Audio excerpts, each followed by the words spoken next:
তো ব্যথা থাকার কারণে অনেকদিন কোনো কাজকর্ম করতে পারিনি, কারণ আমার হাতে ভ্যান ঢোকানো ছিল, আমার ব্লাড ইনফেকশন হয়ে গেছিলো, তার সাথে টাইফয়েড জ্বরও ছিল। শুনছি নিজের মাথাটাও আঁচড়াতে পারতাম না, তোমাদের দাদাভাইকে বলে মাথাটা আঁচড়িয়ে নিতাম। তো আজকে যেহেতু হাতে ভ্যান নেই, তো আজকে একটু মন শান্তি করে মাথাটাও আঁচড়ালাম আর ঘরের সমস্ত কাজকর্মগুলো শান্তিমতো করে নিচ্ছি। কালকে যেহেতু আমার হাত থেকে ভ্যানটা খুলে নিয়েছে, আর আজকে থেকে আর আমার হসপিটালে যেতে হবে না, মেডিসিন আছে, মেডিসিনগুলো খেয়ে তারপরে যেতে হবে।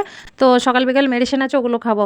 আর কালকে কিছু জামা কাপড় কাচা হয়নি, রেখে দিয়েছিলাম, তো আজকে সবগুলো মিশিয়ে কেচে নিলাম। কাপড়গুলো তো মেশিনে দিয়ে ধুয়ে কেচে নিলাম, আর এখন করব ব্রাশ, তারপরে বাইরেটা ধোবো, ধুয়ে করে নিলাম স্নান। একবারে চলে আসলাম সন্ধ্যেবেলা। তোমাদের দাদাভাইকে বলেছি আমার না একটু পরোটা খেতে ইচ্ছা করছে, তো বলে চলো আমি বেলে দেবো, তুমি পরোটাগুলো সেঁকে নেবে। তো দুজনে মিশে দেখো পরোটাগুলো তোমাদের দাদাভাই বেলে দিচ্ছে, আমি একে একে সেঁকে নিলাম। দুইজনে পরোটা করতে করতে অনেক গল্প সল্প করলাম, আর পরোটাগুলো কিন্তু খুব সুন্দর হয়েছে, দেখেই বুঝতে পারছো, আর খেতেও কিন্তু দারুণ নরম হয়েছিল। আর বাবুরা তো ওই ঘরে পড়াশোনা করছে, তার ভিতরে একটু একটু দৌড়ি দৌড়ি আসছে, মা বাবা কি করছে দেখছে। আর তার সাথে দেখো দুধ চা করে নিয়েছি। সবাই খাওয়া দাওয়ার পরে বাবুদের পড়াতে বসালাম।